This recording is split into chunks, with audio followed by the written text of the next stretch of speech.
शिव की महिमा। राधे राधे, हर हर महादेव। आइए सुनते हैं एक बेहतरीन कहानी। चंदन नगर में भगवान शिव की असीम कृपा से प्रजा राजा और राजा के दयालु स्वभाव से बहुत खुश थे। राजा उदयभान सिंह शिव भक्ति में मगन रहते थे और शिव जी के आशीर्वाद से राजा का साम्राज्य भी काफी फल फूल रहा था। मगर उदयभान सिंह को कोई भी संतान नहीं हो रही थी, जैसे ईश्वर ने अपनी नजर उनके ऊपर से हटा ली हो। इस तकलीफ की वजह से राजा चिड़चिड़े और गुस्सैले हो जाते थे। उनकी पत्नी रानी पद्मा देवी भी अपनी पति की चिंता को देखकर दुख में डूबी रहने लगी थी और बीमार हो गई थी। एक दिन राजा ने अपने सेवकों से कहा कि रानी की तबीयत अब ज्यादा खराब रहने लग गई है, तुम जाकर नगर के सबसे समझदार दाई को लेकर आओ। वह दोनों नगर में चले जाते हैं। उदयभान सिंह भी अपने राजपुरोहित के पास जाता है। राजा जैसे ही राजपुरोहित को देखता है तो उनके चरणों में गिरकर फूट फूट कर रोने लगता है। राजपुरोहित इतने बड़े राजा को अपने कदमों में देखकर थोड़ा अभिमान महसूस करता है। वह सोचता है कि अरे वाह, इतना बड़ा राजा, वो भी मेरे कदमों में। इसका मतलब है कि शिवजी की कृपा से अब मैं सबसे बड़ा ज्ञानी बन चुका हूँ। राजा रोते हुए राजपुरोहित से कहता है कि पुरोहित जी, मेरा जीवन अंधकार में चल रहा है। न जाने मेरे शिव मुझसे क्यों नाराज हैं। समय बड़ा ही भारी हो गया है। यह सुनकर राजपुरोहित बोला कि चिंता ना करिए महाराज, मैंने पहले से ही सब प्रबंध कर लिया है, परंतु जल्द ही आपका अच्छा समय आने वाला है, मगर उसके लिए मुझे एक जरूरी काम करना होगा। पुरोहित राजा को दिलासा देते हुए भेज देता है और खुद शिवजी के मंदिर में जाकर पूजा करने लगता है। सेवक नगर की सबसे मंजी हुई दाई गंगा को यहाँ पर लेकर आते हैं और उससे कहते हैं कि चलो, रानी साहिबा की तबीयत खराब है, उनके पास जाना है। गंगा भी माँ बनने वाली थी, उसके गर्भ में बच्चा था, पर गंगा अपनी परवाह किए बिना रानी के पास जाती है। गंगा रानी को देखकर कहती है कि मैं सब समझ गई हूँ कि आखिर महारानी को क्या हुआ है। गंगा मायूस होकर राजा के पास जाती है। राजा उससे पूछता है कि क्या हुआ गंगा, यह सब ठीक तो है ना? मेरा दिल बैठा जा रहा है, कोई बड़ी बात तो नहीं है? गंगा ने कहा कि नहीं महाराज, बात तो बड़ी ही है। यह सुनकर उदयभान घबरा गए और कहने लगे कि मैं जानता था कि मेरा समय बड़ा कठिन चल रहा है। शिवजी मुझसे अपनी नजर फेरे हुए हैं। यह सुनकर गंगा ने कहा कि नहीं महाराज, इस बार हमारे शिवजी ने आप पर अपना हाथ रखा है। महारानी माँ बनने वाली है। बहुत जल्द आपके आंगन में एक नन्हे से बालक की किलकारियां गूंजने वाली हैं। यह सुनते ही राजा खुशी से झूम उठता है और रानी पद्मावती को होश में आ गई थी। वह भी यह बात सुनकर बहुत खुश हो जाती है और गंगा से कहती है कि बहन, तुमने मुझे जीने की एक नई वजह बताई है, मांगो तुम्हें क्या चाहिए। रानी की बातें सुनकर गंगा मुस्कुराते हुए अपने पेट पर हाथ फेरती है और कहती है कि रानी साहिबा, एक गरीब औरत के लिए उसकी संतान ही उसकी सबसे बड़ी दौलत है। मुझे कुछ नहीं चाहिए। शिवजी की कृपा से आप दोनों जैसे महाराज और महारानी ने मुझ जैसे गरीब की चिंता की, मेरे लिए इतना ही बहुत है। अच्छा, अब मैं चलती हूँ। यह कहकर गंगा वहां से चली जाती है। राजा रानी दोनों बहुत खुश थे। तभी राजपुरोहित आता है और उसे पता चलता है कि रानी गर्भवती है। वह सोचता है कि यही मौका है अपना परचम लहराने का। वह राजा से कहता है कि देखा राजा, मैंने कहा था ना कि बहुत जल्द शिवजी की कृपा आप पर होने वाली है। अब मुझे कुछ महीनों में इस महल में एक वीर योद्धा का जन्म होगा और वह आपका उत्तराधिकारी बनेगा। राजपुरोहित की बातें सुनकर राजा बहुत खुश होता है। वह राजपुरोहित से कहता है कि राजपुरोहित जी, आज तक आपके पूर्वजों ने राजघराने का भविष्य संभाला है, आपके हाथ में हमारा भविष्य है। राजा पुरोहित के आगे झुक जाता है। पुरोहित इस वजह से पहले ही अधिक घमंड महसूस करने लगता था। वह कहता है कि चिंता ना करें महाराज, मेरा और शिवजी का एक ऐसा याराना है कि मैं जो कुछ मांगूंगा वो वैसा ही देंगे। वो मुझे मना नहीं कर सकते। अब मुझे महापूजा करने के लिए मंदिर में जाना होगा।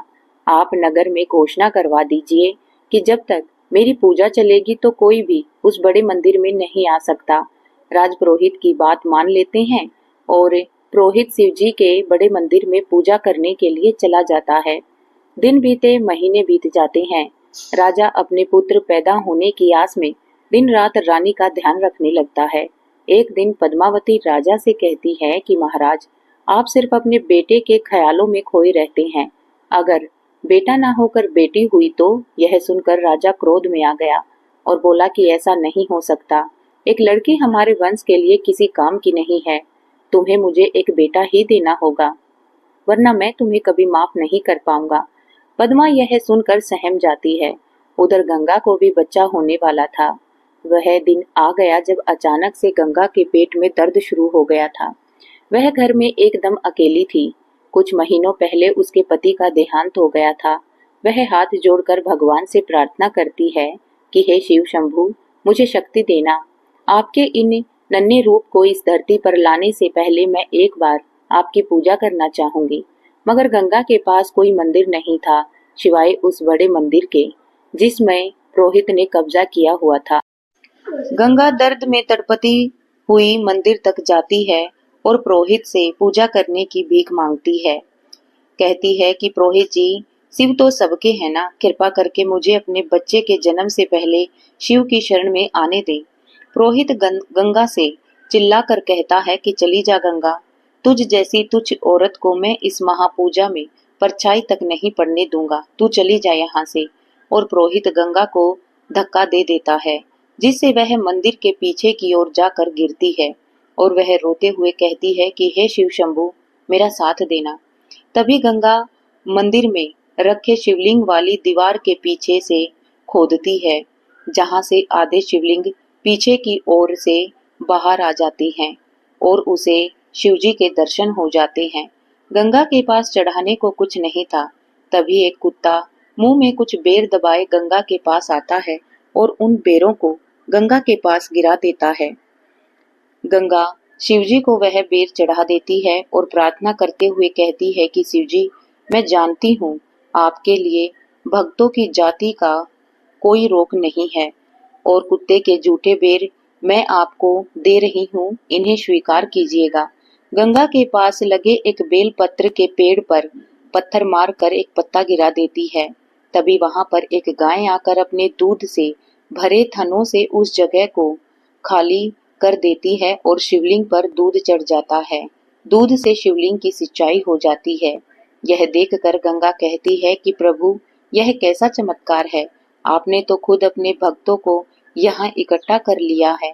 अब गंगा के पेट का दर्द अधिक होने लगा था क्योंकि वह दीवार के पीछे गिर गई थी, इसीलिए किसी को दिखाई भी नहीं दे रही थी। वह दर्द में कर्राते हुए कह रही थी कि शिव शंभू, मुझे शक्ति देना। और कुछ देर में गंगा के पास बच्चे के रोने की आवाज गूंजने लगती है। गंगा ने एक बच्चे को जन्म दिया था, मगर गंगा दर्द की वजह से बेहोश हो गई थी। गाय और कुत्ता वहीं पर खड़े होकर गंगा के बच्चे के का रोना देखकर खुद भी रो रहे थे। शिवजी गंगा की इस भक्ति से प्रसन्न थे। उन्होंने अपने आशीर्वाद से गंगा को स्वस्थ कर दिया और गंगा कुछ ही देर में होश में आ गई थी। वह देखती है कि गंगा का बेटा गाय के थनों से मजे से दूध पी रहा था और हंस रहा था। तभी बच्चा रेंगता हुआ वहां से मंदिर की दीवार के सहारे जाकर अपने छोटे हाथों से मिट्टी की मुट्ठी भर कर खाने लगता है। गंगा यह देखकर चौंक जाती है और वहां जाकर देखती है तो मिट्टी हटाने से जमीन में धसे हुए एक शिवलिंग बाहर आ जाते हैं। गंगा यह देखकर चौंक गई। तभी वहां पर कुछ सन्यासियों की मंडली गुजर रही थी, जिनकी नजर गंगा पर पड़ी। और वह सारी कहानी समझ जाते हैं और उसकी मदद करने के लिए वहां जाते हैं। वह गंगा से कहते हैं कि बेटी, यह संतान नहीं बल्कि यह तो साक्षात शिव का प्रसाद है, इसीलिए इस बच्चे का नाम शिवा ही होगा। गंगा कहती है कि ठीक है, ओम नमः शिवाय। शिवजी ने मेरे मुन्ने को अपने हाथों से धरती को चीर कर दर्शन दिए हैं। वह सन्यासी लोग गंगा को उसके घर तक छोड़ कर आते हैं और उसके घर में ही शिवलिंग की स्थापना कर देते हैं और एक छोटा सा मंदिर बना देते हैं। अब पूरे नगर में गंगा और उसके चमत्कारी बच्चे की खबर फैल चुकी थी। उधर रानी पद्मावती के पेट में भी दर्द शुरू होने लगा था, मगर नगर की बड़ी सी बड़ी दासियां और हकीम भी रानी की मदद नहीं कर पा रहे थे। एक दासी ने आकर राजा को बताया कि महाराज, जल्दी से रानी को बचाया नहीं गया और बच्चे को बाहर नहीं निकाला गया तो गर्भ में जहर फैल जाएगा और इसी के कारण बच्चे और माँ दोनों मर सकते हैं। रानी की हालत और यह खबर राज्य में थी। यह बात गंगा के कानों तक भी जाती है, मगर शिवा बहुत छोटा था। गंगा तभी अपनी पड़ोसन काजल को शिवा का ध्यान रखने के लिए अपने घर पर बिठा कर जाती है। वह काजल से कहती है कि महारानी को मेरी जरूरत है, जब तक मैं ना आऊं तुम तब तक शिवा का ध्यान रखना। काजल कहती है कि अरे तू आराम से जा, शिवा कोई अकेला नहीं है, जब तक तू नहीं आती मैं इसे अपने बेटे के साथ यहीं पर रखूंगी और मैं यही हूँ, तू जा। गंगा फटाफट राजमहल पहुंचती है और राजा से कहती है कि महाराज, मैं रानी की मदद कर सकती हूँ। गंगा और बाकी दासियां रानी की मदद करने के लिए कमरे में जाती हैं। कुछ देर में कमरे के अंदर से बच्चे के रोने की आवाजें आती हैं। उसे सुनकर राजा बहुत खुश हो जाता है और राजपुरोहित कहता है कि देखना महाराज, बेटा ही होगा। मैंने राजवंश के लिए इतने महीनों से तपस्या की है। गंगा कमरा खोलती है। गंगा के हाथों में पद्मावती की संतान थी। राजा गंगा से कहता है कि गंगा, इस वीरान राजमहल में आज तेरी वजह से किलकालियां गूंज गई हैं। मांगो, तुम क्या मांगती हो? गंगा कहती है कि नहीं महाराज, बस माँ और संतान हमेशा ठीक रहें, शिवजी से यही मांगती हूँ। यह कहते हुए गंगा बच्चे को राजा की गोद में थमा देती है। राजा बच्चे को गोद में लेकर कहता है कि मेरा बहादुर शेर आया है। गंगा यह सुनकर कहती है कि महाराज, शेर नहीं शेरनी पैदा हुई है। आपके आंगन में साक्षात माँ दुर्गा ने जन्म लिया है। बेटी शब्द सुनते ही राजा तो जैसे बहुत दुखी हो गए थे, जैसे किसी ने उनके शरीर से प्राण निकाल लिए हों। पुरोहित भी यह सुनकर अपना मुंह छिपाने लगा। रानी पद्मा ने गंगा से कहा कि बहन, तुम्हारी भी तो संतान हुई है ना? गंगा ने कहा कि हाँ महारानी जी, ऐसा लग रहा है कि जैसे साक्षात शिवजी ने मेरी कोख से जन्म लिया है। मैंने उसका नाम शिवा रखा है। रानी ने यह सुनकर कहा कि बहुत सुंदर नाम है बहन, शिवजी हमारे बच्चों पर अपनी कृपा हमेशा बनाए रखें। गंगा वहां से चली जाती है।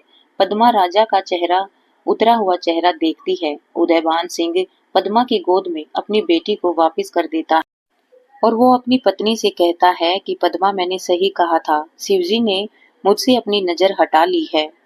जो इतना इंतजार के बाद भी अगर मुझे संतान हुई, वो भी लड़की, अब मेरा वंश कौन आगे बढ़ाएगा? यह सुनकर रानी पद्मा कहने लगी कि महाराज, बेटा और बेटी में कौन सा फर्क है? आखिर यह हमारी औलाद है। एक बेटी भी अपने बाबा की उंगली पकड़कर चलना सीखेगी, जैसे कि एक बेटा सीखता है। और जब उसका विवाह होगा तो सबसे ज्यादा बेटी अपने बाप के कंधे पर सिर रखकर रोती है, जो कि बेटा होने से कहीं भी कम नहीं होती। पर राजा उदास होकर वहां से चला गया। राजपुरोहित राजा से कहता है कि महाराज, न जाने ये कैसे अनर्थ हो गया, मेरी महापूजा कैसे विफल हो गई।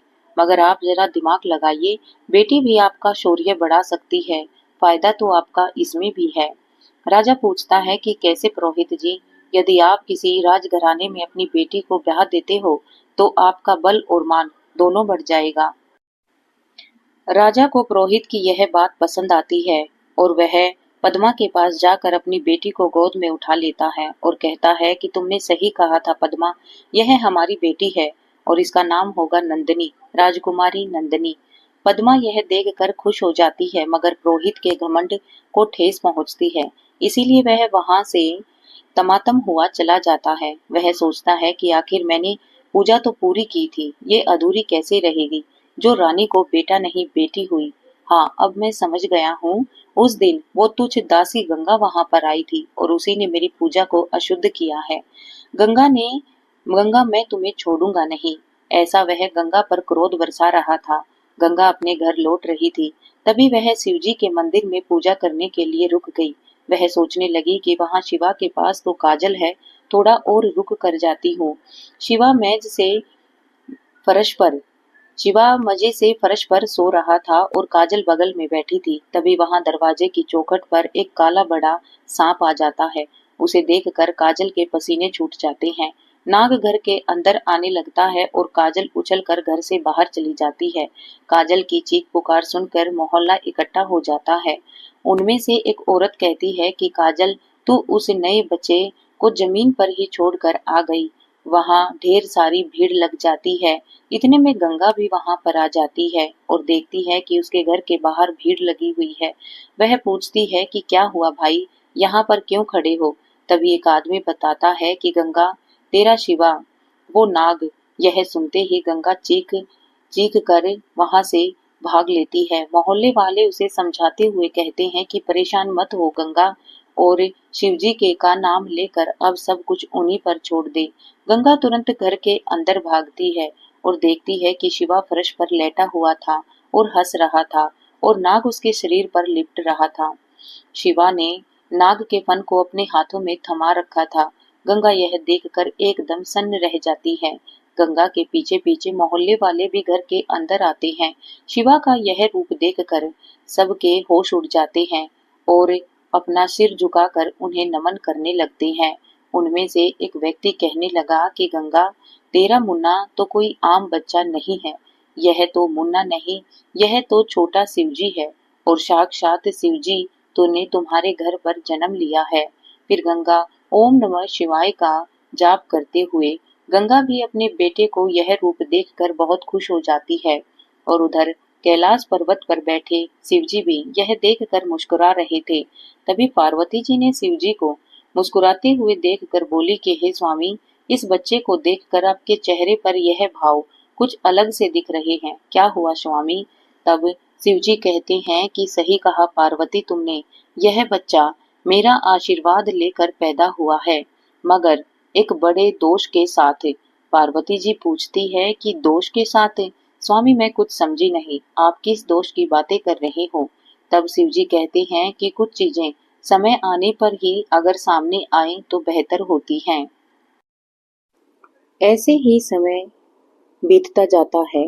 उधर राजकुमारी नंदिनी की परवरिश में राजा ने कोई कमी नहीं रखी थी। उन्होंने बड़े ही शाही अंदाज में अपनी बेटी को बड़ा किया था। मगर दूसरी ओर गंगा का बेटा शिवा तो अब अपने घर में बने मंदिर में बैठकर दिन रात शिवजी की पूजा में मगन रहता था। लोग शिवा को बहुत सम्मान करते थे। यूं करते हुए 20 वर्ष बीत गए। शिवा बिना शिवजी को भोग लगाए भोजन नहीं करता था। एक दिन शिवा को शिवजी के बड़े मंदिर के पास लोगों के चिल्लाने की आवाज आती है। गंगा और शिवा भी वहां जाते हैं। वह देखते हैं कि मंदिर के पास राजमहल का रथ खड़ा है और मंदिर के फर्श पर राजकुमारी नंदिनी बेहोश पड़ी है। आसपास राजकुमारी की सखियां भी खड़ी थी। शिव ने पूछा कि क्या हो रहा है भाई? भीड़ में खड़े हुए एक व्यक्ति ने बताया कि भाई, राजकुमारी को एक जहरीले सांप ने काट लिया है। अब तो इसका बचना नामुमकिन लग रहा है। और कुछ देर के बाद राजपुरोहित वैद्य को लेकर वहां आ जाता है। नंदिनी का पूरा शरीर जहर की वजह से नीला पड़ चुका था। वैद्य राजकुमारी के नब्ज को देखकर कहते हैं कि इसका बचना नामुमकिन लग रहा है। अब तो शिव शंभू ही कोई चमत्कार कर सकते हैं। तभी शिवा बोलता है कि क्या मैं एक बार राजकुमारी को देख सकता हूँ? गंगा भी कहती है कि हाँ पुरोहित जी, आप एक बार मेरे बेटे को राजकुमारी को देखने दीजिए। राजपुरोहित कहता है कि तेरी औकात नहीं है कि वो राजकुमारी को देख सके। नहीं, एक दाई का बेटा राजकुमारी को हाथ नहीं लगा सकता। गंगा का अपमान देखकर शिवा अपनी माँ को लेकर वापस लौट जाता है। और वहां से चला जाता है। कुछ देर के बाद राजा और रानी भी वहां आते हैं और नंदिनी की ऐसी हालत देखकर घबरा जाती हैं। पद्मा अपनी बेटी को मरता देखकर रोने लगती है। तभी पास खड़े लोगों की भीड़ से आवाज आती है, अरे इसे तो केवल अपना शिवा ही ठीक कर सकता है। रानी पूछती है कि कौन है ये शिवा? शिवा को बुलाइए, नंदिनी की हालत बहुत गंभीर है। वहां खड़ी एक महिला कहती है कि शिवा अब नहीं आएगा, उसने मदद करने के लिए कहा था, मगर राजपुरोहित ने उसे भला बुरा कहकर उसे नाराज कर दिया और उसकी माँ की भी बेइज्जती करी। राजा राजपुरोहित को घूर कर देखता है और सैनिकों से कहता है कि राजकुमारी को उठाकर रथ में रखो, हम खुद शिवा के घर जाएंगे। राजपुरोहित कहता है, पर महाराज वो एक दाई का बेटा है। तब रानी कहती है कि पुरोहित जी बस आप चुप ही हो जाइए। पुरोहित अपना अपमान कराकर एक तरफ हो जाता है और पद्मा और राजा शिवा के घर पहुंच जाती हैं। गंगा उन दोनों को देखकर अपने गरीब खाने में चौंक जाती है। पद्मा गंगा के सामने रोते हुए हाथ जोड़कर कहती है कि मेरी बेटी को बचा लो, उसने तुम्हारे हाथों से जन्म लिया था। गंगा राजकुमारी को मंदिर में लेटा देती है और शिवा उसके बगल में बैठकर मंत्र जाप करने लगता है। पुरोहित और बाकी लोग यह सब देख रहे थे। गंगा कहती है कि मेरे बेटे पर शिवजी की असीम कृपा है। महारानी जी आप चिंता ना करें, राजकुमारी जरूर ठीक हो जाएगी। और जैसे ही शिवा ने मंत्र जाप करता है, वहीं एक विशाल नाग आता है जिसने नंदिनी को मंदिर में काटा था। शिवा उसकी ओर प्रणाम करते हुए अपने दोनों हाथ जोड़ता है। कैलाश पर्वत पर बैठे शिवजी मुस्कुराते हैं और सांप नंदिनी के शरीर से अपना सारा जहर फिर से चूसने लगता है और नंदिनी का शरीर का नीलापन अब कम होने लगता है। सांप उसे एकदम ठीक कर देता है और वहां से चला जाता है। शिवजी के आशीर्वाद से नंदिनी ठीक हो जाती है। यह देखकर सब लोग खुश हो जाते हैं। पद्मा गंगा के सामने हाथ जोड़ते हुए कहती है कि मांगो बहन, जो चाहो तुम वो मांग सकती हो। एक बार तुमने नंदिनी को जन्म दिया था और आज तुम्हारे बेटे ने उसे दूसरा जन्म दिया है। गंगा कहती है कि नहीं महारानी जी, शिवा तो शिव की भक्ति में लीन रहता है, वह शिव का बहुत बड़ा भक्त है और शिव भक्त किसी पर कोई एहसान नहीं करते। आप राजकुमारी का ध्यान रखना। पुरोहित खड़ा खड़ा गंगा और शिवा के को घूर रहा था। राजा और पद्मा नंदिनी को ले जाने लगते हैं। तभी राजा की गोद में लेटी नंदली धुंधली आंखों से शिवा का चेहरा देखती है और धीमी आवाज से कहती है, शिवा अब दिन बीतने लगे थे। मगर गंगा के मन में तभी एक चिंता उसे सताने लगी थी। एक दिन वह शिवा से कहती है, बेटा शिवा, अगर मैं कुछ कहूँ तो मेरी एक अधूरी इच्छा क्या तुम पूरी कर दोगे? क्या तुम मेरी बात मानोगे? शिवा ने कहा कि हाँ माँ बोलो। गंगा ने कहा कि वक्त आने पर मैं तुम्हें जरूर बोलूंगी। उधर नंदिनी उसी दिन के बारे में सोच रही थी। नंदिनी अक्सर अपनी सखियों से पूछती थी कि क्यों रे पुष्पा, तुमने शिवा को देखा था क्या, जिसने यह चमत्कार किया था? पुष्पा बोली, नहीं, हमें तो उस राजपुरोहित ने अंदर जाने ही नहीं दिया। क्यों, तूने नहीं देखा था क्या? नंदिनी बोली, नहीं, मैं तो बेहोश थी, बस थोड़ा सा चेहरा याद है। अच्छा, वो रहता कहाँ है? पुष्पा बोली कि मैं नहीं जानती, पुरोहित ने हमें रथ में बैठने से मना कर दिया था। राजकुमारी नंदिनी बोली कि यह पुरोहित भी ना सोतन की तरह मेरे जीवन में पीछे पड़ा रहता है।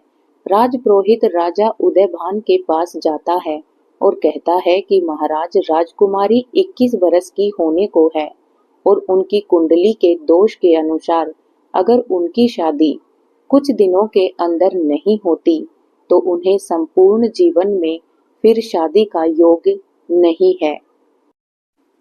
राजा यह सुनकर कहने लगा कि यह आप क्या कह रहे हैं राजपुरोहित जी, मगर इतनी जल्दी शादी कैसे संभव है? महाराज, सबसे बड़ी और ताकतवर रियासत डगरूगढ़ रियासत के राजा ने हमारी राजकुमारी के लिए अपने बेटे कंवर विक्रम सिंह के लिए रिश्ता भेजा है। यह सुनकर राजा बहुत खुश होता है और कहते हैं कि ठीक है, हमें यह रिश्ता पसंद है, मगर यह बात आप किसी को कहना नहीं। राजा और पुरोहित पद्मा और नंदिनी को बिना बताए डगरूगढ़ के राजा के पास जाते हैं। वहां उनका बेटा विक्रम सिंह भी था, जिसे देखकर राजा उदयभान को झटका लगता है। विक्रम सिंह एक बददिमाग और पागल लड़का था। विक्रम सिंह कद काठी से तो विकसित था, मगर बुद्धि से 5 साल के बच्चे जैसी थी। उसने राजा उदयभान को धक्का मारा और ताली बजाकर जोर जोर से हंसने लगा। तभी राजा पुरोहित के को बगल में लाकर कहने लगा कि पुरोहित जी, यह तो एक पागल लड़का है, इसके साथ मेरी बेटी का विवाह कैसे संभव है। पुरोहित ने कहा कि महाराज, पागल नहीं है, थोड़ा सा नासमझ है। समय के साथ इसमें बुद्धि आ जाएगी। मैं इसके लिए आज से यज्ञ करूंगा और फिर आप यह देखिए कि इसके साथ रिश्ता जोड़ने से आपके पास कितनी ताकत आ जाएगी और राजकुमारी तो बस महारानी की तरह राज करेगी। लड़के से क्या मतलब है, आप अपना बल और शौर्य देखिए महाराज। और बेटियां तो वैसे भी पराया धन होती हैं, मगर यह बेटी तो पराई होकर भी आपको कितना धन और ताकत देगी। राजपुरोहित की बातों में आकर और लालच में राजा अपनी बेटी नंदिनी को पागल विक्रम सिंह के साथ रिश्ता तय कर देता है और वापस अपने महल लौट जाता है और पद्मा को पूरी बात बताता है। पद्मा, कल नंदिनी की शादी है और शादी यहाँ नहीं बल्कि नगर के बाहर वाले मंदिर में होगी और यह मेरा फैसला है और अंतिम फैसला। पद्मा यह सुनकर कहती है कि क्या एक पागल के साथ मेरी बेटी की शादी? और महाराज, आपको क्या लगता है नंदिनी इसके लिए तैयार हो जाएगी? नहीं स्वामी, यह आपका ही खून है, एकदम जिद्दी। नंदिनी इसके लिए कभी नहीं मानेगी। राजा कहता है कि पद्मा, उसे कुछ भी बताने की जरूरत नहीं है, बस तुम उसे तैयार करके बड़े मंदिर में ले आना। रानी कहती है कि महाराज, मैं आपकी बात कभी नहीं टालूंगी, पर इतना जरूर कहूंगी कि आप अपनी बेटी को एक अंधे कुएं में धकेल रहे हो और वह कुआं आपने राजपुरोहित जी ने मिलकर खुद ही खोदा है। पद्मा अपने पति के आगे मजबूर होकर कुछ नहीं बोल सकती। बेचारी नंदिनी उधर बेखबर होकर शिवा के धुंधले ख्यालों में खोई हुई थी। अगले दिन बहाने से पद्मा अपनी बेटी को दुल्हन की तरह तैयार करती है। नंदिनी पद्मा से पूछती है, माँ, यह सब किस लिए? पद्मा मन में सोचती है, मन तो कर रहा है इसे यहाँ से दूर भेज दूं, मगर मेरे हाथ बंधे हैं। वो नंदिनी से कहती है, बेटी, तेरी कुंडली में दोष है, इसीलिए बड़े मंदिर में पूजा है। नंदिनी तैयार हो जाती है और पद्मा उसे लेकर मंदिर के लिए निकलती है। उधर राजा और पुरोहित विवाह कैसे कराएंगे इस चिंता में थे। पुरोहित राजा से कहता है कि महाराज, यह काम आप मुझ पर छोड़ दीजिए। तभी पुरोहित अपने 2 चेलों को आदेश देता है कि सुनो, पूर्व दिशा में जो भी नौजवान लड़का दिखाई दे उसे उठा कर ले आओ। हम नंदिनी के सामने विक्रम सिंह को नहीं लाएंगे। राजपुरोहित ने डूगरगढ़ के राजा को पूरी योजना पहले से ही बता दी थी। राजा उदयभान भी पुरोहित की बातों में आ गए थे। सैनिक दक्षिण दिशा की ओर चले जाते हैं और उधर गंगा शिव के सूर्य देव को जल चढ़ाने के लिए कहती है, लेकिन बादल होने के कारण वह चलकर थोड़ी दूर चला जाता है। तभी सूरज बादलों से बाहर आते हैं और शिवा जल चढ़ाने लगता है। शिवा जल चढ़ा ही रहा था कि तभी राजा के सैनिक उसके ऊपर चादर डालकर उसे पकड़ लेते हैं और उसके हाथ पैर बांध देते हैं। शिवा उनसे पूछता है कि कौन हो तुम और मुझे क्यों पकड़ रखा है। वो सैनिक शिवा की गर्दन पर भाला रखते हुए कहते हैं कि अगर तूने हमारी बात नहीं मानी तो हम तेरी माँ को खत्म कर देंगे। और शिवा चुप हो जाता है। दोनों सैनिक आपस में बात करते हैं कि इसका मुंह बंद करके ले चलो। पुरोहित जी ने जैसा लड़का बताया था यह वैसा ही है। हर कोई पुरोहित जी की चाल से बेखबर था। उधर नंदिनी भी हवन कुंड में के सामने बैठ जाती है और राजपुरोहित कहता है कि दूल्हे को लेकर आओ। यह सुनते ही नंदिनी चौंक जाती है और कहती है कि माँ, दूल्हे को क्यों? यह आप लोग क्या कर रहे हैं? माँ कुछ बोलती क्यों नहीं? बेचारी पद्मा कुछ नहीं बोल सकती। राजा तो पहले से ही पुरोहित के विश्वास में अंधा था। वह नंदिनी से कहता है कि मेरी बच्ची, मैं जो कर रहा हूँ वह तेरे भले के लिए कर रहा हूँ। तभी नंदिनी क्रोध में उठकर वहां से भागने लगती है और जैसे ही मंदिर के पीछे खड़े शिवा को दूल्हा बना देखती है तो उसके ख्यालों में जो धुंधला चेहरा आता है वह उसे याद आने लगता है। वह सोचती है कि हाँ, यह तो वही शिवा है, मेरा शिवा। इसका मतलब मेरा विवाह शिवा के साथ किया जा रहा है। यह जानकर नंदिनी बहुत खुश हो जाती है और वह सोचती है कि आखिर पिताजी ने मेरे मन की बात कैसे जानी। वह खुशी से वापस आकर पूजा में बैठ जाती है और शिवा को भी चेहरे पर सेहरा बांधकर राजकुमारी के बगल में बिठाया जाता है। पद्मा कहती है कि महाराज देख सकती। पद्मा दुख में टूटकर वहां से हट जाती है। नंदिनी तो मन ही मन बहुत खुश थी। शिवा भी मन ही मन सोच रहा था कि हे शिवजी, यह क्या हो रहा है? क्या इन्हें पता भी है कि इनका विवाह किसके साथ हो रहा है? हे प्रभु, मेरे हाथों से यह कैसा अनर्थ हो रहा है? शिवा नंदिनी की मांग भरता है और उसके गले में पवित्र धागा बांधता है। नंदिनी टेढ़ी नजरों से शहरी में शिवा का चेहरा देखकर इतरा रही थी। देवलोक में बैठे शिव पार्वती अत्यंत खुश हो रहे थे। पार्वती जी कहती है कि स्वामी, लगता है अब सारी बाधाएं खत्म हो जाएंगी। आखिर इस जोड़ी का आज मिलन हो ही गया। शिवजी कहते हैं कि देवी, असली परीक्षा की घड़ी तो अभी शुरू हुई है। शिवा और नंदिनी का जीवन इसके आगे बहुत कठिन होने वाला है। शादी संपन्न हुई। नंदिनी बहुत खुश थी और रानी पद्मा की आंखों में दबे हुए आंसू थे। राजा रानी मिलकर नंदिनी को डोली में बिठाकर विदा कर देते हैं। अब बारी शिवा की थी। राजपुरोहित राजा और रानी पद्मा के साथ बाकी लोगों को राजमहल के लिए रवाना कर दिया और शिवा के पास जाता है। शिवा अपना सेहरा हटाता है तो पुरोहित उसे देखकर चौंक जाता है और कहता है कि तू उस दाई गंगा का बेटा है। तो शिवा कहता है कि हाँ पुरोहित जी, आपने यह क्या कर दिया? मेरा और राजकुमारी का विवाह करवा दिया बिना हमारी जानकारी के। तभी सैनिक फिर से शिवा की गर्दन पर भाला रखते हैं। तब पुरोहित कहता है कि यहाँ कुछ भी नहीं हुआ, सुना ना तूने? और अगर तूने अपना मुंह खोला तो तेरी माँ का ऐसा हाल करूंगा कि वह दोबारा अपने मुंह से तेरा नाम तक नहीं ले पाएगी।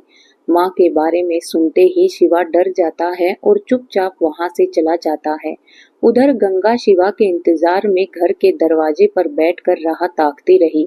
जैसे ही वह घर आया तो गंगा उसे लिपट कर कहने लगी कि तू कहाँ चला गया था? तुझे पता है ना कि तुझे मैं अपनी नजरों से दूर नहीं कर सकती। शिवा एकदम सन्न था। वह बिना कुछ बोले आंगन में बने शिव मंदिर में जाकर शिवजी की आराधना करने लगता है। शिवजी पूरा घटनाक्रम देखकर मंद मंद मुस्कुरा रहे थे। माता पार्वती उनसे कहती है कि हे स्वामी, माना कि आप सब जानते हैं, परंतु ऐसे भोले भंडारी बनकर क्यों बैठे हो? मुझे भी तो बताइए, आखिर शिवा और नंदिनी की कहानी क्या है? शिवजी मुस्कुराते हुए कहते हैं कि पार्वती, तुम बड़ी नादान हो, चंचल हो। सब्र करो, सब्र करने से सब जान पाओगी। नंदिनी और शिवा एक दूसरे की मंजिल है, मगर उनके रास्ते के बीच में अभी बहुत सी मुश्किलें आनी बाकी हैं। रोहित गंगा के घर के सामने खड़ा था और बीते सालों में गंगा की बातों को याद करके खुद को अपमानित महसूस कर रहा था। वह सोच रहा था कि मुझे यह तुच्छ सी दाई और इसका बेटा हमेशा नीचा दिखाने की कोशिश करते हैं, मगर अब नहीं। अगर किसी को भी यह पता चला कि राजकुमारी की शादी शिवा से हुई है तो सारी चाल खराब हो जाएगी। यह सोचकर घमंडी पुरोहित ने सैनिकों को शिवा के घर में आग के गोले फेंकने का आदेश दिया। गंगा घर के अंदर ही थी और शिवा घर के आंगन में बैठकर शिव आराधना कर रहा था। जैसे ही आग के गोले अंदर फेंके तो वह कुछ ही पलों में उड़कर बाहर खड़े सैनिकों और पुरोहित की ओर वापस आ गए। शिवा की आराधना की वजह से एक सुरक्षा घेरा बन गया था, जिससे आग के गोले वापस पुरोहित की ओर ही आने लगे थे और बाहर खड़े सभी सैनिकों को आग लग गई। साथ ही पुरोहित की धोती में भी आग लग गई। वह जलती धोती को लेकर दूर भाग गया और पानी की बावड़ी में कूदकर अपनी जान बचाई। यहाँ जैसी करनी वैसी भरनी वाली कहावत पुरोहित ने चख ली थी, मगर दुष्ट इंसान को तब तक चैन नहीं मिलता जब तक कि ईश्वर स्वयं उसे कोई चमत्कार न दिखा ले। इसी तरह कहानी में पुरोहित के पाप का घड़ा भरना अभी बाकी था। वह सोचने लगा कि लगता है यह लड़का मायावी है, मुझे बड़ी और चालाकी करनी होगी। उधर शिवा मुस्कुराता हुआ अपनी आंखें खोलता है और उसकी माँ गंगा के पास जाकर उसकी गोद में लेट जाता है। गंगा उससे कहती है कि बेटा, तेरा 21वां जन्मदिन आने वाला है। न जाने क्यों आज मेरा मन बहुत घबरा रहा है। लगता है कि अब समय आ गया है मैं तुझे वह राज बताऊं। शिवा कहता है कि माँ बताना, क्या बात है। मैंने मन्नत मांगी थी कि तेरे 21वें जन्मदिन से पहले मैं ज्योतिषी लिंग के दर्शन करके तुम्हारी लंबी आयु की मनोकामनाएं मांगूंगी, और यदि मैं ऐसा ना करूं तो मेरे प्राण चले जाएं। यह सुनते ही शिवा का मन विचलित होने लगता है। वह कहता है कि माँ, ऐसी बातें मत करो, मैं आज ही यात्रा पर निकल जाऊंगा। मेरी लंबी उम्र का तो पता नहीं, मगर तेरी लंबी उम्र के लिए मैं जरूर जाऊंगा। हर ज्योतिर्लिंग के दर्शन करूंगा। गंगा शिवा का सामान बांधकर उसे विदा कर देती है। शिवा सोचता है कि मुझे कुछ समय के लिए नंदिनी की बातें मन में ही दबानी होंगी, अन्यथा यात्रा समय पर पूरी नहीं होगी। उसी रात को शिवा कलश पात्र को लटकाए हुए यात्रा पर निकल जाता है। उधर नंदिनी के मन में शिवा से आमने सामने मिलने के लिए लड्डू फूट रहे थे। नंदिनी अपने ससुराल जाने से पहले बीच में ही कहीं रुक गई थी। तभी वह अपने कक्ष में शिवा के आने का इंतजार करते हुए सोचने लगी कि कैसा होगा शिवा। व्यवहार से तेज हुआ तो नहीं, शक्ल से तो काफी सीधा और मधुर लगता है। गंगा माँ भी कितनी अच्छी है, और उसने अब मेरी जान भी बचाई है। वह ऐसा सोच रही थी तभी कक्ष का दरवाजा खुलता है और दूल्हा अंदर आता है। नंदिनी की सांसें अटक जाती हैं। सामने शिवा नहीं, पागल विक्रम सिंह खड़ा था। तभी डगरूगढ़ के राजा वहां आते हैं और नंदिनी पूछती है कि आप लोग कौन हैं। राजा बोलता है कि हम तुम्हारे ससुर हैं और ये तुम्हारा पति है, राजकुमार विक्रम सिंह। नंदिनी कहती है, नहीं, मैं इसे नहीं जानती, मेरी शादी तो शिवा से हुई है, इस पागल से नहीं। यह सुनते ही ध्रुत राजा ने नंदिनी को एक जोरदार थप्पड़ मार दिया और नंदिनी विक्रम सिंह को कमरे में बंद करके वहां से चला गया। विक्रम सिंह नंदिनी को देखकर पागलों की तरह हंसने लगा। जैसे ही वह नंदिनी की तरफ आया तो नंदिनी ने उसे धक्का दिया और उसका सिर दीवार पर लगा और वह बेहोश हो गया और एक तरफ जा गिरा। नंदिनी सोचने लगी कि हे प्रभु, यह कैसी लीला है। आपकी विवाह किसी और से और भाग्य में यह पागल लिख दिया। मुझे इन सवालों के जवाब ढूंढने होंगे। अगली सुबह राजा नंदिनी और राजकुमार को बुलाने के लिए एक सैनिक को उनके कक्ष में भेजता है। सेवक जब कक्ष में जाता है तो राजा विक्रम को बेहोश देखकर चौंक जाता है और वह वापिस आकर राजा को बताता है कि महाराज, अनर्थ हो गया है। राजकुमार तो बेहोश पड़े हैं और बहू रानी भी कक्ष में नहीं है।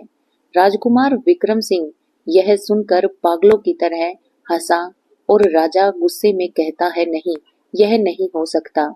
इतनी कोशिशों के बाद मैं अपने लड़के का विवाह इतनी सुंदर लड़की से कराकर लाया था। नंदिनी यहाँ वापस नहीं आई तो उस राजपुरोहित को मैं नहीं छोड़ूंगा। नंदिनी ने सवालों से उसे रात भर सोने नहीं दिया था। वह रात में ही किसी और तरह से वहां पर भाग गई थी। उधर शिवा भी ज्योतिर्लिंग की यात्रा शुरू हो गई थी। शिवा पूरी रात पैदल चलने के बाद पहले शिव ज्योतिर्लिंग के दर्शन करने के लिए पहुंच गया था और वह प्रार्थना करते हुए कहने लगा कि मेरे शिवजी अब मेरी माँ की रक्षा करना। मैं आपके हर शिवलिंग के आगे मस्तक से झुकाऊंगा। बस आप मेरी माँ की उम्र मुझसे भी लंबी करना, और हाँ, उनकी भी आप समझ गए होंगे ना। शिव शिवा आंख बंद करता तो उसे नंदनी का हंसता हुआ चेहरा याद आता था। शिवजी के शिव के कानों में और शिवा की कही हर बात सुनाई दे रही थी, मगर भोले भंडारी बस मुस्कुराते जा रहे थे। ऐसे ही चलते चलते शिवा अगले शिवलिंग के दर्शन के लिए निकल पड़ा था। दूसरी ओर नंदनी हांफती हुई चंदनपुर की ओर बढ़ रही थी, मगर बीच में वह अपना रास्ता भटक जाती है। जब नंदनी को कमरे में बंद कर दिया गया था तो वह सोच रही थी कि मुझे जल्दी से जल्दी अपने महल में जाकर अपने माता पिता को सच बताना होगा, और उसे पुरोहित ने यह सब चाल चली है। तब उसने विक्रम सिंह के बाप और सेनापति की बातें सुन ली थी। उस समय राजा सेनापति से पूछ रहा था कि सेनापति, विवाह में जो पुरोहित की चाल चली थी, क्या उसके बारे में किसी और को भी पता था? सेनापति ने कहा, नहीं महाराज, यह बात केवल उन सिपाहियों और पुरोहित के अलावा बस आपको और मुझे पता थी। असल में हमें इतनी सफाई से लड़के को हमारे राजकुमार की जगह बिठाया था कि एक बार तो उसे भी नहीं समझ आया कि हो क्या रहा है। राजा कहता है कि शाबाश सेनापति, हमारे कमजोर बेटे के लिए इतनी सुंदर बहू तलाशी थी। इस कन्या के बदले में तो ऐसी कई रियासतें हम उदयभान सिंह के मुंह पर मार देंगे। हम उदयभान सिंह से बहुत खुश हैं। नंदनी अपने पिता के बारे में ऐसा सुनकर हैरान थी। वह सोच रही थी कि इसका मतलब पिताजी इसके बारे में सब जानते थे और अपने स्वार्थ के लिए उन्होंने मेरे रिश्ते का सौदा किया था। तभी नंदनी उन दोनों के आगे की बात सुनती है। सेनापति राजा से कहता है कि महाराज, उस लड़के का क्या जिसने असल में राजकुमारी से विवाह किया था? अगर उसने किसी के साथ या किसी को कह दिया तो राजा ने कहा कि एकदम सही कह रहे हो। हमें उस लड़के से खतरा है। एक काम करो, तुम कल उसके घर जाकर आग लगा दो और ध्यान रखना कि किसी को पता न चले। नंदनी यह सब सुन रही थी। वह सोचती थी कि मुझे मेरे शिवा को बचाना होगा। हे शिव शंभू, रास्ता दिखाओ। और फिर नंदनी वहां से भाग जाती है और रास्ता भटक जाती है। अचानक उसे डूंगरगढ़ के राजा भेजे हुए सिपाही नजर आ जाते हैं। सिपाही उसे इधर उधर ढूंढने लगते हैं और नंदनी डरी सहमी सी एक पेड़ के पीछे छिपी रहती है। वह मन में शिवजी से प्रार्थना करती रहती है कि हे मेरे प्रभु, अपने भक्त की रक्षा करना। शिवजी कैलाश पर ध्यान मगन थे। तभी माता पार्वती को बार बार नंदनी की पुकार सुनाई दे रही थी। वह महादेव से कहती हैं कि स्वामी, उस बच्ची को आपकी मदद की आवश्यकता है। आप आंखें भी नहीं खोल रहे हैं।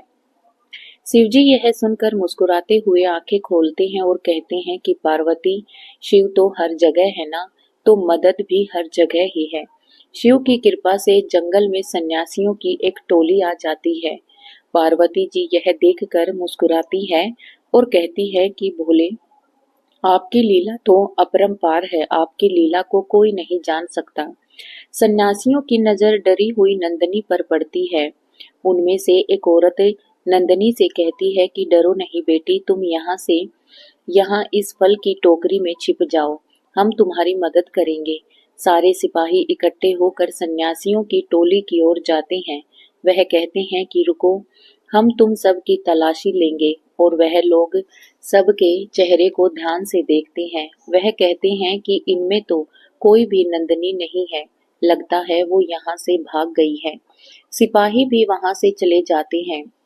उनके जाते ही नंदनी भी फल की टोकरी से बाहर आ जाती है। वह सन्यासियों से कहती है कि आपका बहुत बहुत शुक्रिया। सन्यासियों की टोली में से एक औरत पूछती है कि क्या बात है बेटी, तुम परेशान लग रही हो। तब नंदनी बताती है कि मुझे जल्दी से चंदन नगर पहुंचना होगा, वरना वह मेरे पति को मार डालेंगे। मुझे मेरे पति को बचाना ही होगा। उनमें से एक सन्यासी बोला कि बिटिया, तू चिंता ना कर, हम सब उधर ही जा रहे हैं। एक बहुत महान देवी है, हमें उनके दर्शन करने हैं। और वह सब लोग नंदिनी को अपने साथ लेकर जाते हैं और वह सब लोग शिवजी का जाप करते हुए आगे बढ़ते हैं। नंदिनी उन सन्यासियों से पूछती है कि बाबा, चंदनपुर में ऐसी कौन सी देवी है जिसके दर्शन के लिए आप लोग इतनी दूर से यात्रा करके आ रहे हैं। उनमें से एक सन्यासी बताता है कि बेटी, वहां गंगा नाम की एक भली औरत रहती है जिसकी पावन कोख से साक्षात शिव के रूप में एक लड़के ने जन्म लिया है। शिवा नाम है उसका। हमें उस देवी के दर्शन करने हैं। नंदिनी यह सुनकर चौंक गई। क्या क्या कहा आपने? शिवा? शिवा तो मेरे स्वामी है। क्या मैं भी उस देवी के दर्शन करने के लिए आप लोगों के साथ चल सकती हूँ? हाँ बेटी, क्यों नहीं। इस लिहाज से तो तू हमारा हमारा वह ससुराल हुआ और एक पत्नी को उसके घर जाने से रोकने वाले भला हम कौन होते हैं। अब तो हम सबकी मंजिल एक ही है। सब लोग चंदनपुर पहुंच जाते हैं। उधर पागल विक्रम सिंह के पिता ने उदय भान सिंह के यहाँ पर नंदिनी के लापता होने का संदेश पहुंचा दिया था, जिसकी वजह से उदय भान भी क्रोध से आग बबूला हो गया था। राजा पद्मा के पास जाता है और कहता है कि सुनो, तुमने कैसे कर्म किए हैं। तुम्हारी बेटी ने ससुराल पहुंचने से पहले ही अपने पिता के चेहरे पर कालिख लगा दी है।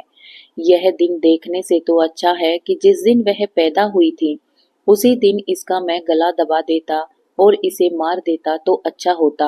अब इस समस्या से मुझे केवल राजपुरोहित ही निकाल सकते हैं, वरना यह जंग का ऐलान हो सकता है। पद्मा बेचारी एक बेबस माँ और एक लाचार रानी थी जो चुपचाप सब कुछ सुन रही थी। नंदिनी सन्यासियों की मंडली के साथ गंगा के घर पर के बाहर जाकर शिवजी का जाप करने लगते हैं। यह सुनकर गंगा बाहर आकर देखती है तो सामने नंदिनी खड़ी थी। यह देखकर गंगा चौंक जाती है और कहती है, राजकुमारी जी, आप यहाँ मुझ गरीब के घर में। नंदिनी कहती है, यह सब आपसे मिलना चाहते थे। गंगा पूछती है कि कौन है ये सब राजकुमारी? यहाँ तो कोई भी नहीं है। यह सुनकर राजकुमारी जब मुड़ के देखती है तो वहां उसके साथ कोई नहीं था। कहाँ गए सब? तभी उसे याद आता है कि अचानक उस जंगल में उस मंडली का आना शिवजी का कोई चमत्कार था। वह दोनों हाथ जोड़कर शिवजी को नमन करती है। शिवजी, जैसे मेरी लाज रखी है, जैसे मेरी लाज शिवजी ने बचाई है, वैसे अपनी हर भक्त की लाज बचाए रखना। गंगा कहती है कि राजकुमारी, मैं आपकी क्या सेवा कर सकती हूँ? तभी नंदिनी गंगा के पांव छूती है और कहती है, नहीं माँ जी, सेवा तो मैं आपकी करूंगी। अपनी माँ से सेवा कराकर मुझे शिवजी की नजरों में गिरना थोड़ी ही है। गंगा नंदिनी से पूछती है कि राजकुमारी जी, आप राजमहल से यहाँ पर कैसे पहुंच गई?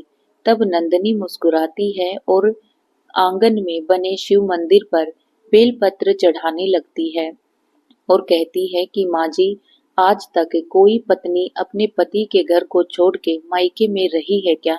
यह सुनते ही गंगा हैरान हो जाती है और गंगा कहती है कि यह तुम क्या कह रही हो? आप एक राजकुमारी हो। नंदिनी कहती है कि हाँ माँ जी, आपने एकदम सही सुना है। शिवजी के आशीर्वाद से कल आपके लाडले शिवा और मेरा विवाह हो चुका है। नंदिनी गंगा को सारी कहानी बताती है और यह सुनकर गंगा रोने लगती है। वह कहती है कि जो नहीं होना चाहिए था वही हो गया। नंदिनी कहती है कि क्या हुआ माँ जी? आपके मन में ऐसी कौन सी बात का दुख छिपा हुआ है? मुझे बताइए माँ जी कि आप मुझसे क्या छिपा रही हैं। तभी गंगा कहती है कि बेटी, आज तक यही राज मैंने शिवा से छिपाया हुआ था। शिवा दिव्य शक्तियों के साथ पैदा हुआ था, मगर शिवा के जीवन में एक बहुत बड़ा दोष है। कैसा दोष माँ जी? और वो दोष क्या है, आप मुझे बताइए। जिस दिन उसका जन्म हुआ था उस दिन एक बहुत ही सिद्ध महात्मा की मंडली वहां से गुजर रही थी और उनमें से एक बहुत बड़े सन्यासी ने मेरे शिवा की किस्मत की रेखा पढ़ी थी और तब उन्होंने कहा था कि गंगा, तुम्हारा बेटा अपनी भक्ति के लिए तो जाना ही जाएगा, मगर इसकी आयु बहुत कम है। शिवा के जीवन में बहुत बड़ा दोष है। इसके 21वें जन्मदिन से पहले किसी के साथ पावन बंधन में बंधेगा और जैसे ही ऐसा होगा तो इसका मृत्यु काल निकट आ जाएगा। गंगा ने यह सुनकर कहा कि तो मैं शिवा की कभी शादी ही नहीं करवाऊंगी। सन्यासी हंसते हुए कहते हैं कि नीति तो आखिर नीति होती है और नीति को आखिर कौन टाल पाया है गंगा। तब गंगा पूछती है तो इसका कोई उपाय तो होगा बाबा, कि मैं अपने बच्चे के लिए हर कठिन परीक्षा दूंगी। सन्यासी बोला कि उपाय तो है, मगर यह शिवा को ही करना होगा। शिवा को अपने 21वें जन्मदिन से पहले 12 ज्योतिर्लिंग की यात्रा पूरी करके महादेव का आशीर्वाद लेना होगा। यदि वो इस होने से पहले यह कर लेता है तो उसके जीवन के सारे दोष मिट जाएंगे और वह लंबी आयु को प्राप्त होगा। गंगा रोते हुए नंदिनी से कहती है कि देखो बेटा, उसका जन्मदिन से पहले यह घटना हो गई। नंदिनी पूछती है कि माँ जी शिवा कहाँ है।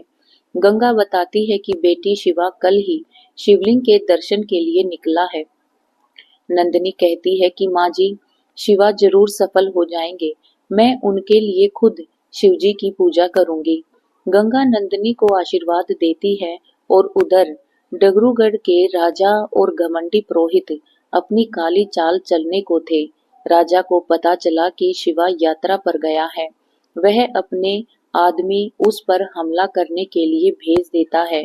इधर राजपुरोहित इस सब से बेखबर था और शिवा घर पर था ही नहीं। वह अपने लोगों को लेकर फिर से शिवा के घर पर हमला करने के लिए जाता है। वह अपने लोगों से कहता है कि सुनो, मैं दरवाजे पर जाकर गंगा का ध्यान भटकाता हूँ, तब तक तुम दूसरी ओर से कूदकर घर के अंदर हर जगह पर आग लगा देना। वह ऐसा ही करते हैं। पुरोहित दरवाजा खटखटाता है तो नंदिनी गंगा से कहती है कि माँ जी आप आराम कीजिए, मैं देखती हूँ बाहर कौन है। नंदिनी दरवाजा खोलती है तो देखती है सामने पुरोहित खड़ा था। वह समझ जाती है कि उसके पिता ने पुरोहित को उसे लेने के लिए भेजा है। पुरोहित नंदिनी और गंगा के घर में देखकर चौंक जाता है। वह कहता है राजकुमारी आप यहाँ। नंदिनी तुरंत दरवाजा बंद कर लेती है। पुरोहित सोचता है कि अगर यह घर जला तो राजकुमारी भी जल जाएगी। पुरोहित अपने लोगों को रोकता है, मगर उससे पहले वह आग लगा देते हैं और भाग जाते हैं। गंगा आग लगने के कारण चिल्लाने लगती है। कैलाश पर्वत पर बैठे माता पार्वती और शिवजी अपने भक्तों का यह विलाप देख रहे थे। तभी वहां पर नंदी आते हैं। पार्वती और शिवजी की ओर इशारा करती है और कहती है कि शिवजी नंदी जी को शिवा का रूप देकर धरती पर भेजते हैं। गंगा और नंदिनी घर के अंदर आग के बीच में खड़ी होकर विलाप कर रहे थे। नंदी मुस्कुराया और अपनी शक्ति से तुरंत आग बुझा दी और शिवा के रूप में दरवाजा खोलकर पुरोहित की ओर देखकर मुस्कुराते हैं। पुरोहित यह देखकर फिर से हक्का बक्का रह जाता है। वह क्रोध में लाल पीला होकर राजमहल लौट जाता है। गंगा शिवा को देखकर चौंक गई। बेटा तुम अपनी यात्रा को बीच में छोड़कर यहाँ पर क्यों आ गए। नंदिनी तो बस अपने स्वामी को देखकर शर्मा गई थी। नंदिनी जैसे ही शिवा के पास जाती है तो शिव रूपी नंदी थोड़ा सहम जाते हैं और दूर हो जाते हैं। वह कहते हैं कि हे देवी, अभी मेरी यात्रा पूरी होने तक किसी कन्या की परछाई मुझ पर पड़ना अच्छा नहीं है, इसीलिए मैं बड़े मंदिर में रुकूंगा। गंगा अपने बेटे को सलामत देखकर बहुत खुश हो जाती है। नंदी जी वहां से चले जाते हैं। पुरोहित अगली सुबह जब राजमहल जाता है तो उसे राजा से नंदिनी के भाग जाने की खबर मिलती है। वह यह सुनकर कहता है कि लेकिन महाराज, राजकुमारी तो नगर की दाई गंगा के यहाँ पर है। शिव और गंगा ने राजकुमारी को छिपा रखा है। राजा यह सुनकर क्रोध में वहां से निकल जाता है। पुरोहित मन में खुश होता हुआ सोचता है कि मुझसे बैर करके तूने अच्छा नहीं किया बच्चे। इधर असली शिवा पथरीले रास्तों से होकर गुजर रहा था। तभी रास्ते में उसे एक घायल आदमी पड़ा दिखाई देता है और वह उसकी मदद करने के लिए रुक जाता है। वह पूछता है कि भाई तुम यहाँ कैसे गिरे, रुको मैं तुमको उठाता हूँ। उधर गंगा के घर पर दरवाजा फिर से खटखटाहट होती है और नंदनी जैसे ही दरवाजा खोलती है तो उसके सामने उसके पिता खड़े थे। वह नंदनी को देखते हैं और उसको बालों से पकड़कर खींचते हुए वहां से ले जाने लगते हैं। गंगा नंदनी को जाता देखकर शिवा को बुलाने गई, मगर शिवा बने नंदी तो अपना काम करके पहले ही देवलोक जा चुके थे। उधर शिवा जैसे ही उस घायल आदमी को उठाने लगता है तो वह आदमी और उसके साथी मिलकर शिवा को पहाड़ी से धकेल देते हैं। नंदिनी को उदय भान पकड़कर राजमहल ले जाता है और उसके कक्ष में कैद कर देता है और पुरोहित से कहता है कि पुरोहित जी, डगरूगढ़ के राजा को संदेश भिजवा दिया जाए कि उनकी बहू नंदिनी को विदा करके ले जाए। जैसी आपकी आज्ञा महाराज। और पुरोहित संदेश भिजवा देता है। राजपुरोहित डगरूगढ़ के राजा का संदेशा मिलता है और वह पढ़ता है कि जैसे लड़के से नंदिनी की शादी हुई थी उसे पहाड़ से गिराकर मार दिया गया है। राजपुरोहित यह जानकर बड़ा खुश होता है। वह सोचता है कि अब मेरी आंखों में चुभने वाला कांटा हट चुका है, अब मुझसे महान कोई नहीं होगा। उधर पद्मा नंदिनी के कक्ष में जाती है और कहती है कि बेटा तैयार हो जा, तेरे पिताजी ने तेरे ससुर और दामाद जी को तुझे लेने के लिए बुलाया है। यह सुनकर नंदिनी, जो साहस मर चुका था, वह फिर से जाग गया था। वह गुस्से में कहती है कि वह मुझे लेने आ रहे हैं या खरीदने। माँ पद्मा कहती है कि नंदिनी, क्या व्यर्थ की बातें कर रही है तू। हाँ माँ, चलिए मेरे साथ। और नंदिनी अपनी माँ का हाथ पकड़ के अपने पिता के पास ले जाती है और कहती है कि पूछिए इनसे, इन्होंने मेरे लिए कैसा लड़का ढूंढा है, पूछिए माँ। पद्मा भी चुप हो जाती है। माँ, इसका मतलब है कि आप जानती थी ये सब। सब नहीं बेटी, मुझे तो तुम्हारे पिता ने जो आदेश दिया था उसे मुझे हमेशा ही मानना पड़ा है। उन्होंने तो कभी औरत के मन को पढ़ना चाहा ही नहीं, तो औलाद के मन को कैसे पढ़ पाते। उदयभान सिंह के कानों में यह शब्द शूल की तरह चुभ रहे थे। वह क्रोध में बोला कि पद्मा, बस अब चुप हो जाओ। तभी नंदिनी बोली कि क्यों पिताजी, आखिर माँ की गलती क्या है। उनकी कोख से एक राजकुमार ने नहीं बल्कि एक राजकुमारी ने जन्म लिया है। अगर एक राजकुमार जन्म लेता तो आप बहुत खुश होते। आखिर में आपकी ही संतान हूँ, मगर उसका भी आपने सौदा कर दिया। यह सुनकर राजा और क्रोध में भरकर बोला कि नंदिनी, अगर एक बार और जुबान खोली तो मैं ये भूल जाऊंगा कि तुम मेरी बेटी हो। नंदिनी बोली कि आपने याद ही कहाँ रखा पिताजी, एक पागल से मेरा विवाह करा के आपने सोचा कि आप सर्वशक्तिमान बन जाएंगे, और इसके लिए मैं आपको कभी माफ नहीं करूंगी। तभी राजपुरोहित वहां पर आ जाता है। पद्मा नंदिनी से कहती है कि बोल बेटी, डर मत, तेरी माँ तेरे साथ है। अपने पिता के इस झूठे अभिमान से तुझे डरने की जरूरत नहीं है। नंदिनी कहती है कि विवाह के पावन बंधन के समय जो लड़का मेरे साथ था वह पागल विक्रम सिंह नहीं बल्कि कोई और था। इन्होंने मुझे धोखे से दूसरा दूल्हा दिखाकर शादी किसी और के साथ कराई और फिर उस पागल के साथ मुझे विदा कर दिया। राजा इस बात से अनजान था कि पुरोहित ने इतनी घिनौनी चाल चली थी। पद्मा यह सुनकर कहती है कि क्या रे, कैसे पिता हैं आप, अपनी बेटी का ऐसा सौदा। मैं ठोकर मारती हूँ ऐसी रियासतों को और ऐसे महाराज को। राजा भी यह सुनकर सहम जाता है और उसके कदम लड़खड़ाते हुए जाते हैं। वह कहता है कि यह तुम क्या कह रही हो बेटी।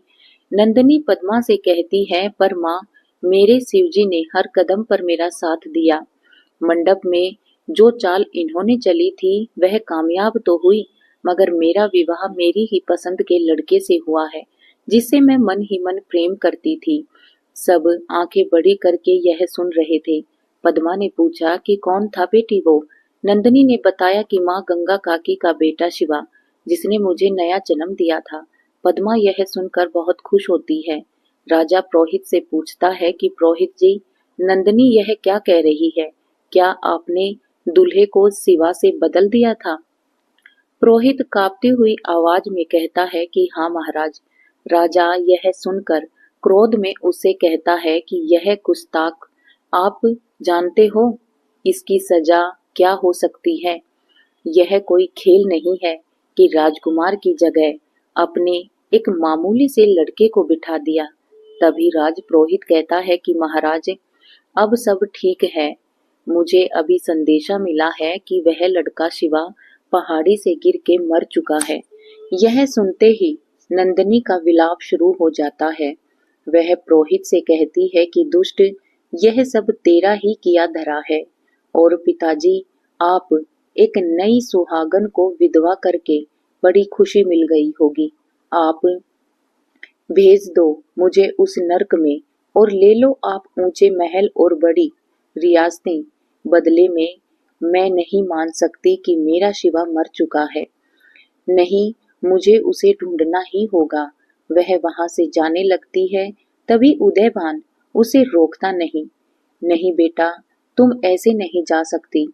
पद्मा, हमारी बेटी की आरती करके इसे भेजो। और जा बेटा, शिव भोले तुम्हारी शक्ति है और वो तुम्हें शक्ति देंगे। यह सुनकर नंदिनी खुश हो गई और राजा से लिपट गई। राजा कहता है कि शौर्य के लोभ में मैं अंधा हो गया था, मगर अब एक बाप अपनी बेटी की खुशियों की हत्या किसी को भी नहीं करने देगा। तब राजपुरोहित बोलता है कि महाराज, अगर डगर डूगरगढ़ के राजा को नंदिनी नहीं मिली तो वह युद्ध भी छेड़ सकता है। उदयभान ने कहा कि छेड़ने दो पुरोहित जी, अब मुझे कोई फर्क नहीं पड़ता। नंदिनी पर ऐसे सैकड़ों महल नेछावर हैं, हमें अब कोई परवाह नहीं है। और नंदिनी वहां से चली जाती है। राजा कहता है कि पुरोहित जी, आपसे तो हम इन सब के बाद निपटेंगे। उधर शिवा जैसे ही पहाड़ी से गिरा तो ऊपर बैठे शिवजी ने अपनी शक्तियों से नीचे फूलों की चादर बिछा दी थी, जिसकी वजह से शिवा को कुछ नहीं हुआ था। तभी वहां से वही सन्यासियां उनकी मंडली गुजर रही थी, जिन्होंने बचपन में शिवा का नाम रखा था। वह उसे उठाते हैं और अपने साथ ले जाते हैं। शिवा को होश आता है तो वह उनसे पूछता है कि मान्यवर, आप कौन हैं? संत शिवा को सब कुछ बता देता है कि कितनी ऊंचाई से गिरकर भी तुम बच गए हो। लगता है कि तुम शिवजी के पसंदीदा भगत हो। नाम क्या है तुम्हारा और कहाँ के रहने वाले हो? शिवा बताता है कि मेरा नाम शिवा है और मैं चंदनपुर से आया हूँ। संत यह सुनकर समझ जाते हैं कि शिवा वही दिव्य बच्चा है। वह पूछते हैं कि शिवा, तुम गंगा के बेटे हो ना? क्या तुम शिव ज्योतिर्लिंग की यात्रा पर निकले हो? शिवा कहता है कि हाँ बाबा, मगर आप लगता है कि मुझे लौट जाना चाहिए। माँ को देखे कितने दिन बीत चुके हैं। तब संत कहते हैं कि शिवा, शायद गंगा ने तुम्हें पूरा सच नहीं बताया। सच यह है कि अपने 21वें जन्मदिन से पहले तुमने 12 ज्योतिर्लिंग के दर्शन नहीं किए तो तुम प्राण त्याग दोगे, और गंगा का इस दुनिया में तुम्हारे सिवा और कोई नहीं है। नहीं बाबा नहीं, मुझे कैसे भी 12 शिवलिंग के दर्शन करने होंगे। अब माँ के अलावा नंदिनी भी है जिसके लिए मुझे जीना है, मगर मेरे पास समय कम है। साधु कहता है कि शिव शंकर सब संभाल लेंगे, चलो तुम हमारे साथ चलो। अब शिवा मंडली के साथ बाकी शिवलिंग के दर्शन करने के लिए निकल पड़ता है। शिवा के जन्मदिन के दिन मैं केवल एक दिन बचा हुआ था, और उधर गंगा भी दिन रात शिवजी की पूजा करती थी और अपने बेटे की लंबी आयु की मनोकामना करती थी। उधर शिवा के आखिरी ज्योतिर्लिंग के दर्शन बाकी थे। वह संतों से बोला कि आखिरी ज्योतिर्लिंग बहुत दूर है, कल तक वहां पहुंचना नामुमकिन होगा। शिवा उदास होकर बैठ जाता है तो साधु उससे कहता है कि मन छोटा मत कर बेटा, उठ, अभी तो बहुत चलना है। हमारे भोले ने हमारे लिए जरूर कुछ अच्छा ही सोचा होगा। शिवा अपने सफर के आखिरी पड़ाव की ओर निकल पड़ता है। लगातार चलते हुए दिन बदल जाता है और उसका जन्मदिन शुरू होने में केवल 1 घंटा बचता है। शिवा दौड़ता हुआ मंदिर में पहुंचने की बहुत कोशिश करता है, लेकिन आधी रात के 12 से पहले उसे मंदिर तक नहीं पहुंच पाता। वह पूरा 1 घंटा देरी से पहुंचता है और मंदिर की सीढ़ी पर लेटकर फूट फूट कर रोने लगता है। मैं समय पर मेरे शिवजी के दर्शन नहीं कर पाया माँ, अब सब खत्म हो जाएगा। तभी शिवा रोती हुई आंखों से देखता है कि उसके सामने एक लड़की आकर खड़ी होती है। शिवा उसे चौंक कर देखता है। उसके सामने नंदिनी खड़ी थी। शिवा उससे पूछता है कि नंदिनी, तुम यहाँ पर कैसे?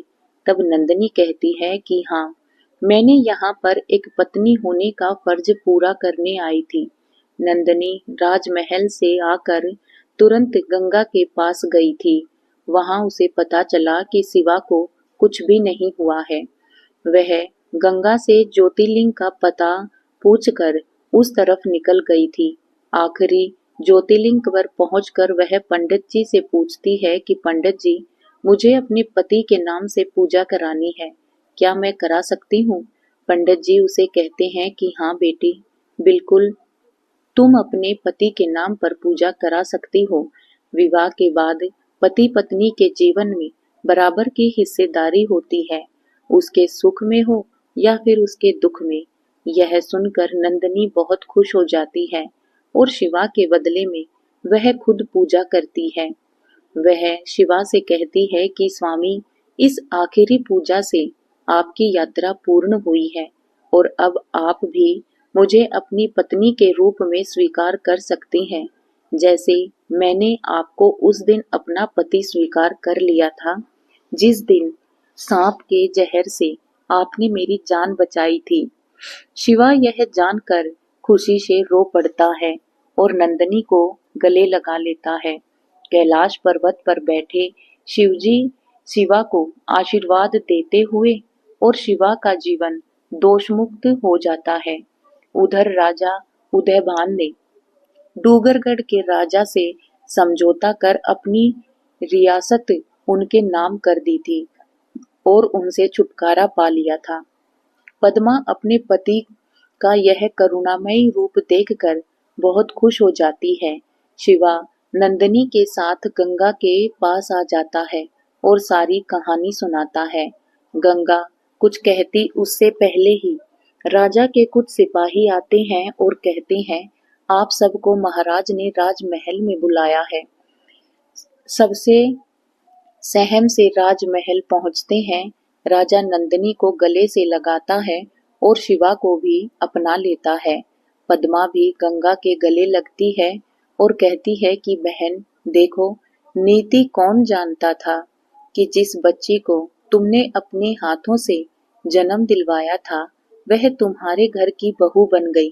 गंगा कहती है कि सब मेरे शिव शंभू की कृपा है। अब बारी राज पुरोहित की थी। राजा का दरबार लगता है और सब वहां पर आते हैं। पुरोहित को भी बुलाया जाता है। राजा कहता है कि राज पुरोहित जी, आप बताइए, आपकी इस गुस्ताखी के लिए आपको क्या दंड दिया जाए? पुरोहित सहम कर कहता है कि महाराज, गुस्ताखी कौन सी गुस्ताखी? मैंने जो किया वह इस राजघराने की भलाई के लिए किया था। राजा बोला कि इसमें भलाई कैसी? आज तक आप जो भी कहते आए हैं वह सिर्फ हमें भ्रमित करने के लिए कहते आए हैं। पुरोहित जी बोला कि महाराज, आप शिव से सबसे बड़े भगत का अपमान कर रहे हैं। अगर मुझे क्रोध आ गया तो मैं पूरे राज्य को श्राप दे सकता हूँ। तभी बीच में शिवा बोल पड़ा, माफ कीजिएगा महाराज, मगर मैं पुरोहित जी से कुछ कहना चाहता हूँ। राजपुरोहित जी, आप शिव के सबसे बड़े भक्त भले ही होंगे, मगर क्या शिव ने आपको अपना भक्त स्वीकार किया है? राजपुरोहित क्रोध में कहता है कि मूर्ख लड़के, तू यह क्या बोल रहा है? शिवा बोला कि वही जो आप सुन रहे हैं पुरोहित जी। शिव के भगत होने का इतना घमंड क्यों है आपको? भक्ति तो आपको कोमल और मधुर बनाती है, अभिमानी नहीं। पुरोहित कहता है कि यदि ऐसा है तो तू तेरी भक्ति साबित करके दिखा। राजा कहता है कि आप दोनों अपनी अपनी भक्ति दिखाइए। यह सुनकर शिवा कहता है कि महाराज, मुझे भक्ति साबित करने की कोई रुचि नहीं है, क्योंकि शिव भक्ति मेरे लिए कोई चुनौती नहीं, मगर यदि आप यही चाहते हैं तो मैं तैयार हूँ। नंदिनी कहती है कि पिताजी, अगर आपकी आज्ञा हो तो क्या चुनौती में चुन सकती हूँ। राजा की सहमति से नंदिनी चुनौती का चुनाव करती है और कहती है, आप दोनों को चलते हुए जलते हुए अंगारों पर चलना होगा और फिर आप दोनों में से भी जो शिवजी का प्यारा होगा, शिवजी उसकी रक्षा अवश्य करेंगे। पद्मा कहती है कि बेटा क्या कह रही हो। तभी गंगा ने कहा कि मुझे मेरे शिवा और उसकी भक्ति पर पूरा विश्वास है। दरबार में अंगारे लाए जाते हैं। पहली बारी शिवा की होती है। शिवा एक बार भी सोचे बिना ही अंगारों पर चलना शुरू कर देता है और पांव के से आगे निकल जाता है। वह दोनों हाथ जोड़कर आंखें बंद करके शिवजी की आराधना करना शुरू कर देता है। फिर कैलाश पर्वत पर बैठे शिवजी और पार्वती यह देख रहे थे। शिवजी मुस्कुराते हुए शिवा के ऊपर अपनी शक्ति डालते हुए नीचे, शिवा जैसे जैसे कदम आगे बढ़ा रहा था, वैसे वैसे अंगारे फूलों में बदलते जा रहे थे। दरबार में बैठे सभी लोग यह देखकर हाथ जोड़ लेते हैं और शिवा चुनौती में पुरोहित की बारी आने लगती है। आने से पहले ही वह सफल हो जाता है, मगर अब बारी पुरोहित की भी आती है। फिर से जलते अंगारे मंगवाए जाते हैं और पुरोहित जलते अंगारे देखकर भय से कांप जाता है। वह जैसे ही पहला पांव रखता है तो जलते कोयले से उसका पांव जल जाता है और वह उछलकर दूर जाकर गिरता है और कर्राते हुए कहता है, नहीं, मैं इन अंगारों पर नहीं चल सकता, मुझे बहुत दर्द हो रहा है। शिवा पुरोहित को उठाता है और उनके पांव में मलहम लगाता है। यह देखकर पुरोहित हैरान था। शिवा कहता है कि पुरोहित जी, निसंदेह आप शिव के सच्चे भक्त हैं, मगर भक्ति घमंड की वजह से कभी नहीं बन सकती। आप शिव को मन से याद कीजिए, अपने ज्ञान से नहीं। यदि सुनकर सभी लोग तालियां बजाने लगते हैं। पुरोहित बहुत शर्मिंदा होता है और अपना सिर झुका लेता है और शिवा से माफी मांगने लगता है। ये थी हमारी कहानी। कैसी लगी प्लीज कमेंट बॉक्स में जरूर बताइएगा और अगर आप चैनल पर नए हैं तो हमारे चैनल को सब्सक्राइब कीजिएगा। राधे राधे।